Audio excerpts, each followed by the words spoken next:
I'm your host, Michelle Oliver, and this is EXPITALITY Time, the experience of hospitality, because the experience of hospitality transforms the world one moment at a time. I wanted to talk today a little bit about the myth of transformational hospitality. You know how we all talk about transformation in hospitality? We throw around these phrases like experience design, emotional engineering, anticipating needs. We study the story brand framework, the experience economy, the hero's journey, always looking for the perfect way to move our guests from one emotional state to another. And don't get me wrong, it works. A well-timed surprise, an unforgettable setting, a thoughtful moment of delight. These things do create emotion, and guests feel it. They post about it. They leave glowing reviews. But real transformation, that's different. That's the myth no one wants to say out loud.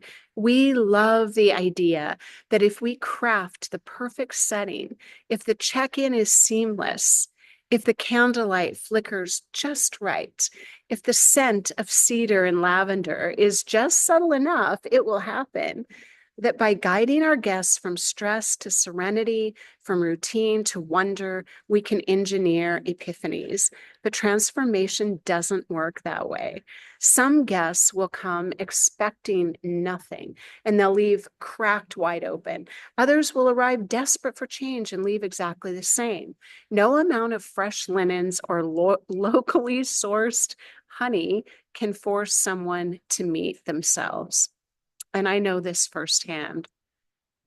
I went to Costa Rica thinking I just needed a break.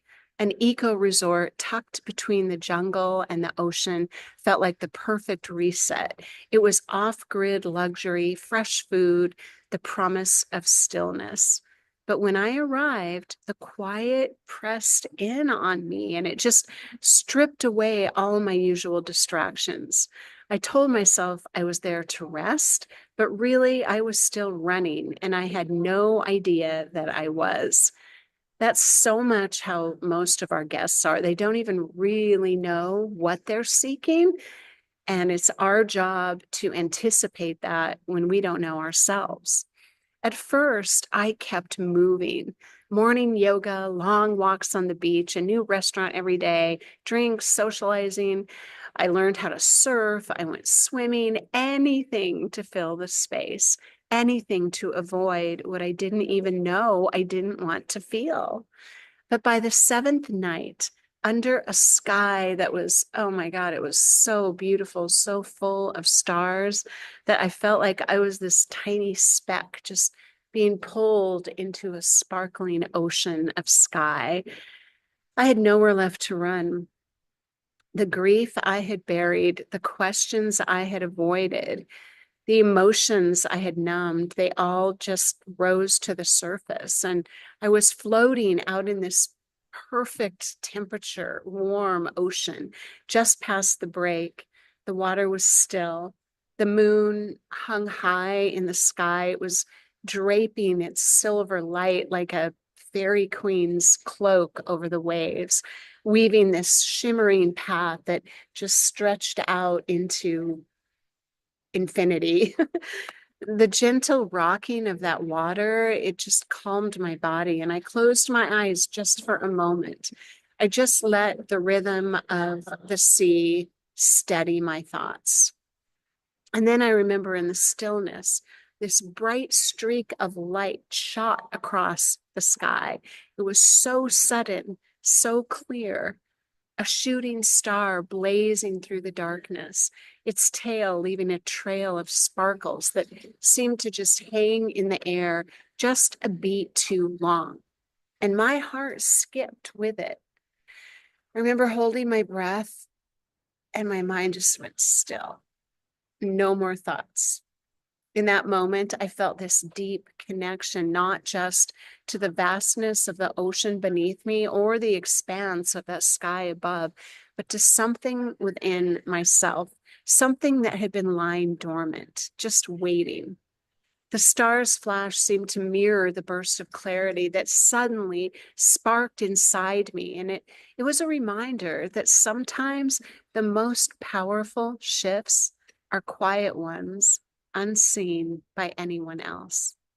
I realized then, as the star disappeared and that ocean continued to rock me like a child in its mother's arms, that I couldn't keep running. I couldn't escape what I needed to face. I let the emotions come as I floated there, suspended between the earth and the sky. And for the first time in a long while, I allowed myself to just be. And suddenly, the silence inside me broke. I remember this, just like a sob rose up. It just came from the deepest part of my gut. It just hit me like a wave rolling through my entire body.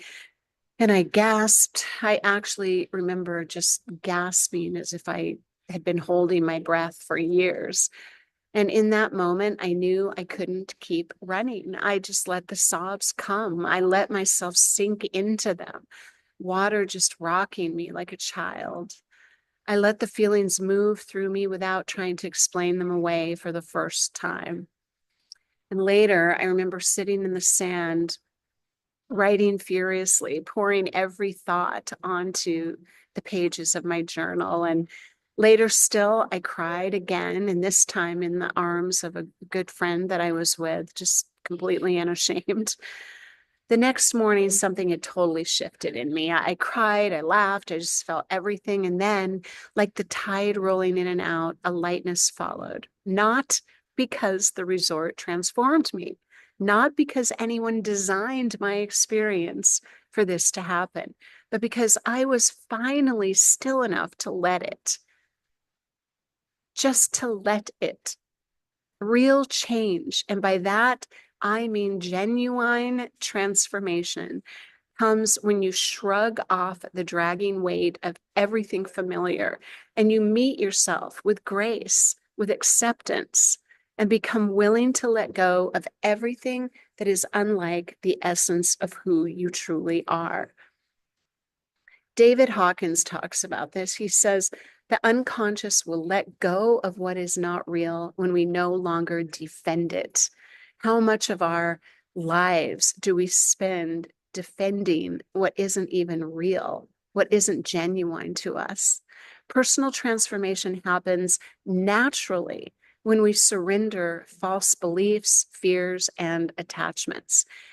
In essence, we become hospitable to ourselves. We invite everything to the table. We make space for what is already available and experience grace.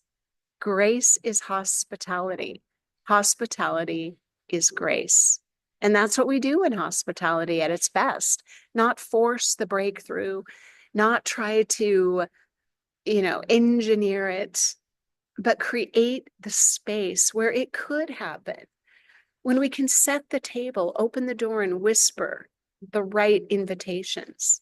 But the real work, that is always up to the guest. I'd love to hear your thoughts on this.